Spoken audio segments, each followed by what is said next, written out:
Bon, bah puisque j'ai dépassé le temps imparti, enfin quand j'étais imparti, j'avais promis 10 minutes avec 3 médicaments, j'en ai oublié un. Je vais reprendre ce que j'ai dit pour le coucher sur une vidéo concernant le nazisme, en plus tous ces périphériques qui prétendent dénoncer un complot juif ou un complot sioniste, enfin tous ces délires-là qui sont tous connectés, plus ou moins reprenant essentiellement une grille de lecture nazie et islamique, hein, je rappelle, et christiano-islamique d'ailleurs. On peut, bah, même si l'apport catholico ou christianiste actuel est peu à part très léger, on le voit quand même hein, sur certains specs. J'en ai enregistré j'ai quelques, d'ailleurs d'hier ou avant-hier, j'ai quelques quelques pièces très inquiétantes, et d'ailleurs je vais les mettre en ligne sur ce même compte, donc vous y aurez accès. Il y a vis-à-vis du judaïsme et vis-à-vis des juifs quelque chose de très grave et qui n'a pas été soigné, qui est une maladie. C'est qu'on hérite de génération en génération depuis des lustres un sentiment d'imposture, si vous voulez. Les chrétiens et les musulmans héritent d'une peur d'être démasqués. Je m'explique. Les religions à la base, pardon, je fume, c'est, si vous voulez, d'abord je commence par là. En fait, le juif dans ce complotisme-là, c'est le témoin gênant. C'est le témoin gênant de la scène de crime que le meurtrier va essayer de retrouver et de tuer. Bon, je m'explique. Les religions, à la base, il y a une erreur qu'on fait aujourd'hui qui n'était pas faite dans les anciens temps, bien avant les religions, qu'on pourrait appeler l'animisme et l'animisme en général. C'est-à-dire le fait de ne pas se croire supérieur à la nature.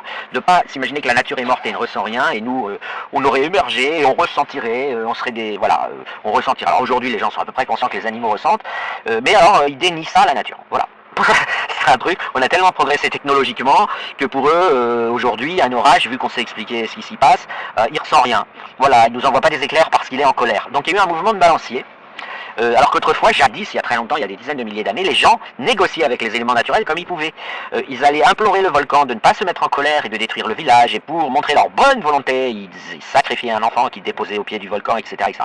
Quand ils voyaient un lion, ils se sentaient pas supérieurs au lion. Soit ils essayaient de le tuer, loi du plus fort, soit ils essayaient de l'amadouer. Bon, un lion, à la rigueur, je dirais que ça doit faire très longtemps qu'ils n'essayent pas plus de les amadouer, enfin, a priori si d'ailleurs, parce qu'il y a tout le phénomène des animaux domestiques, mais bon, avec un orage, un volcan, un tremblement de terre, c'est pas évident. Voilà, vous savez même pas à qui envoyer votre lettre de négociation, votre imploration, et donc les êtres humains sont certainement, je n'ai pas lu de livre là-dessus, mais ça se devine, ça se ressent si vous voulez, ça s'intuite, c'est une intuition, les êtres humains, quand on se met à leur place à l'époque, et puis avec tout le jeu des influences dans le village, des ceux qui savent et ceux qui savent pas, et blablabla, vous aviez je sais pas, le préposé à la négociation avec les orages, le préposé à la négociation avec les volcans, le préposé, bref, c'est un mouvement très lent dans l'histoire de l'évolution humaine.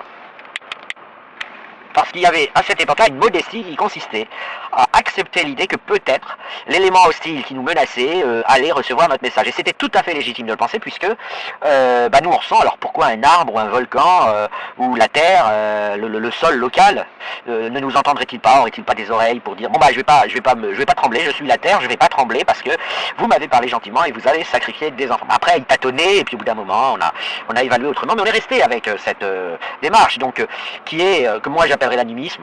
Parce que c'est vraiment un mouvement, le mot religion fait énormément de mal aux gens, d'ailleurs on classe tout ça en religion, alors que l'animisme était une démarche assez sincère et une démarche de demande.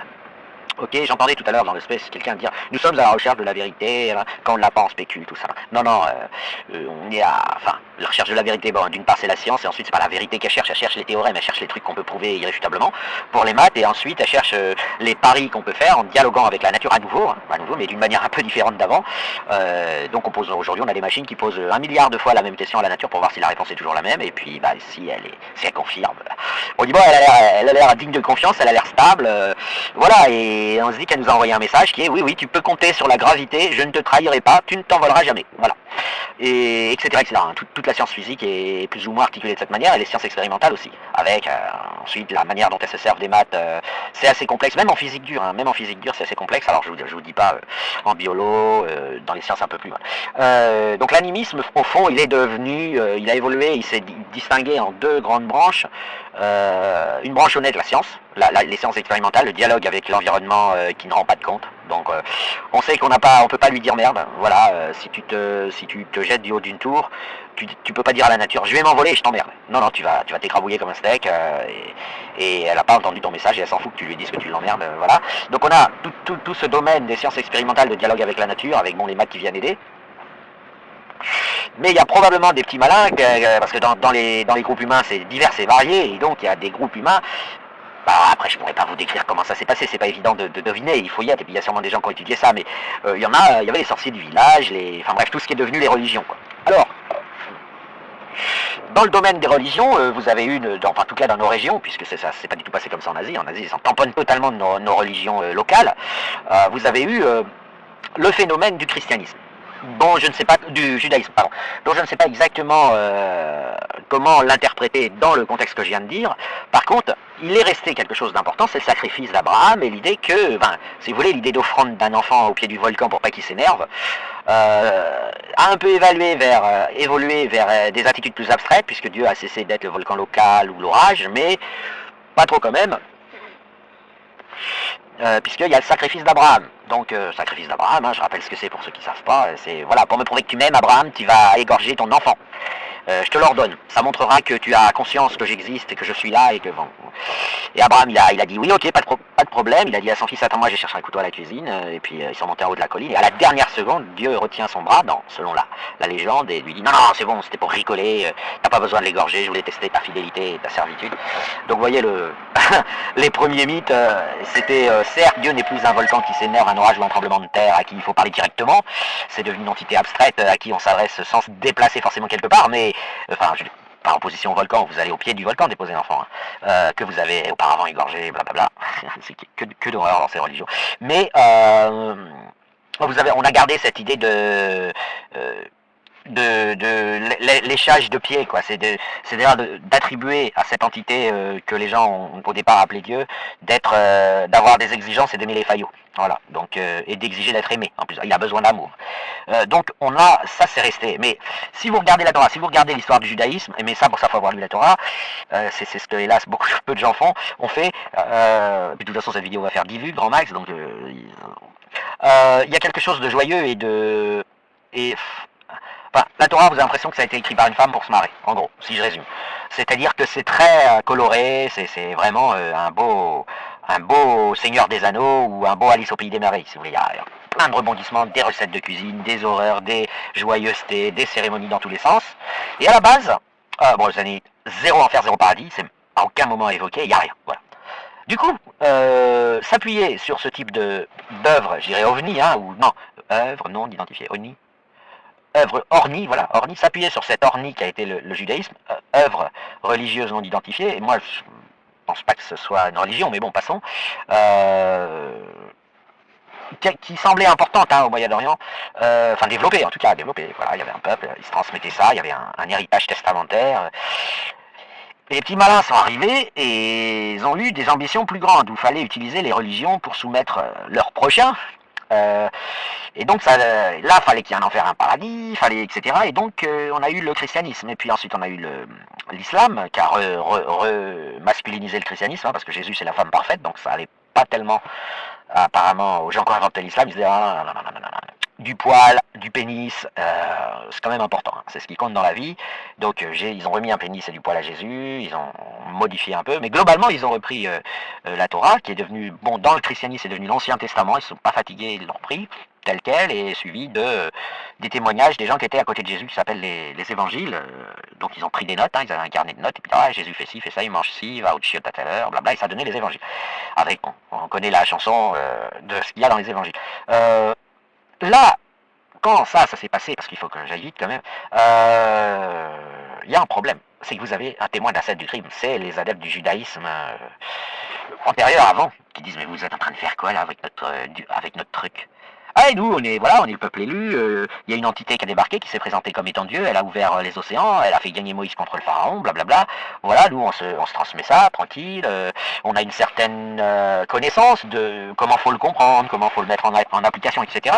Vous arrivez et vous construisez une espèce de religion bizarre, avec un enfer, un paradis, vous dominez les foules avec, vous partez en mission pour évangéliser les uns et les autres. C'est quoi ce délire? Vous voyez, vous avez un témoin du crime.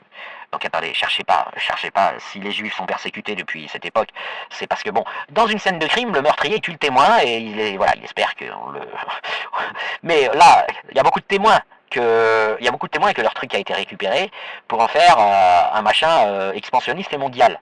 Et en plus, deux machins, l'islam et le christianisme, qui du coup vont se faire la guerre. Bon, avec dans nos contrées, c'est plutôt le christianisme qui a gagné. Dans les contrées islamiques, c'est plutôt l'islam qui a colonisé tout le sud, et le christianisme, en gros, en résumé, il a colonisé tout le nord.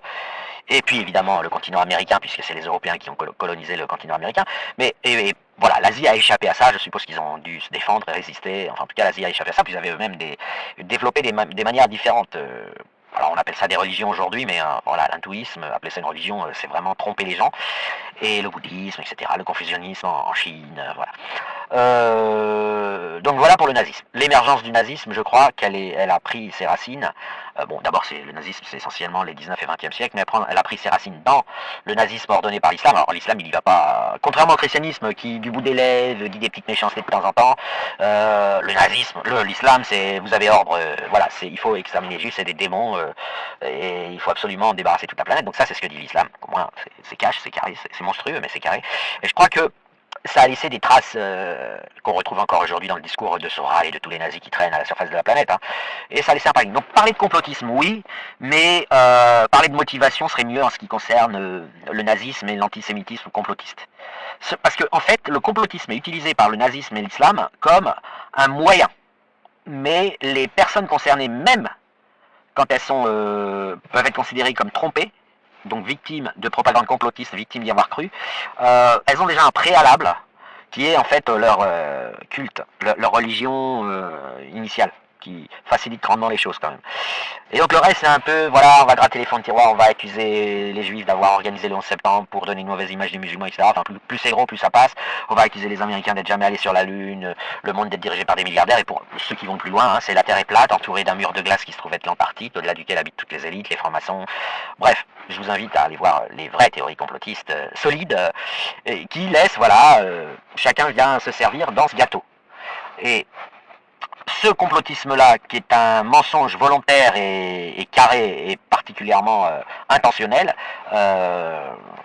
je pense, puisse ses racines dans fallait tuer un témoin de la scène de crime. C'est-à-dire, fallait tout simplement éliminer le judaïsme ou les juifs. Alors le problème, c'est qu'effectivement, les juifs, ils sont pas forcément adeptes du judaïsme, c'est un peuple, hein, ça n'a rien à voir avec la religion.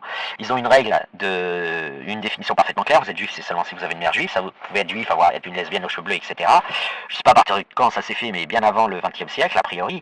Et quand vous discutez avec des juifs, vous voyez que la religion, c'est un peu le cadet de leurs soucis. Donc, vous voyez que c'est compliqué pour les nazis, ce que j'appelle les nazis, c'est l'islam, une petite partie du christianisme et les nazis non religieux. C'est quand même assez compliqué d'éliminer ce témoin gênant de la scène du crime, parce qu'ils sont plusieurs et parce qu'en plus vous ne pouvez pas les accuser, sauf en mentant, d'être des concurrents religieux. Alors ils essayent, hein, il y a une énorme propagande pour essayer de faire croire que le judaïsme est la religion des juifs, etc. Mais ça a certaines limites. En tout cas, c'est pas un complotisme qui doit être regardé comme faisant partie en général des complotismes, mais les complotismes en général viennent s'alimenter, c'est en quelque sorte le ravitailleur, viennent s'alimenter à ce pôle nazi qui est lui très important et très solide, puisque dans la mesure où il s'agit, pour le coup lui il ment pas, c'est pas qu'il ment pas, mais c'est qu'il postule clairement les choses. Ils cherchent pas à les prouver, ils disent que ce sont des révélations divines. En islam, c'est écrit dans le Coran, donc eux, ils disent pas on va vous le prouver, ils vous disent c'est écrit dans le Coran. Et pour eux, le Coran, c'est la parole de Dieu, selon leur dogme. Et puis le christianisme, ils ont crucifié Jésus, tatati tatater, voilà, ils ont tué l'incarnation physique dans laquelle Dieu nous avait rendu une petite visite. Donc, en plus, dans le christianisme, Dieu l'a fait exprès, il est venu se faire crucifier exprès pour agoniser pour l'homme, pour l'être humain. C'est-à-dire qu'il est venu laver les péchés des humains par cet acte masochiste de souffrance physique, parce que bon, on va pas parler de souffrance affective, hein, a priori, quand vous êtes crucifié, c'est surtout physique, c'est la mort et c'est surtout physique, mais si vous êtes Dieu, la mort, vous en fichez un peu, vous êtes Dieu.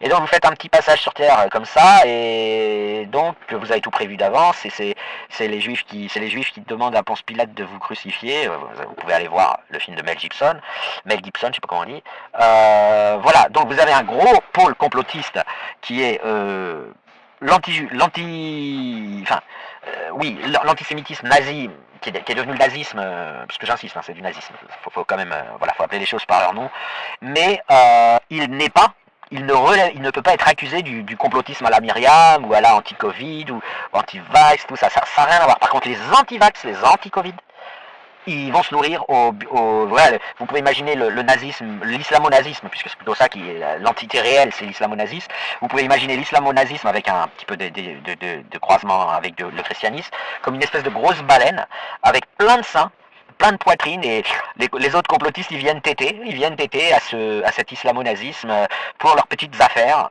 complotistes. Voilà. Alors après, ça dérive en anti-élitisme, il y a toujours un juif derrière les élites, hein, etc., etc.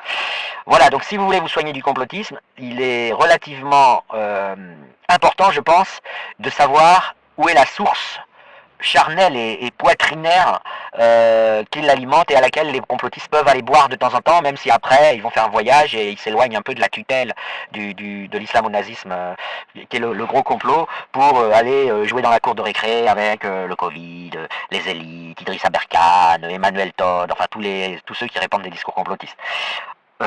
Qui bien sûr vont défendre Poutine, peut-être pas la Corée du Nord, il ne faut pas exagérer, mais qui vont défendre le Sud global, c'est à reprendre certains aspects du décolonialisme et un peu comme ça les arrange. Hein, voilà.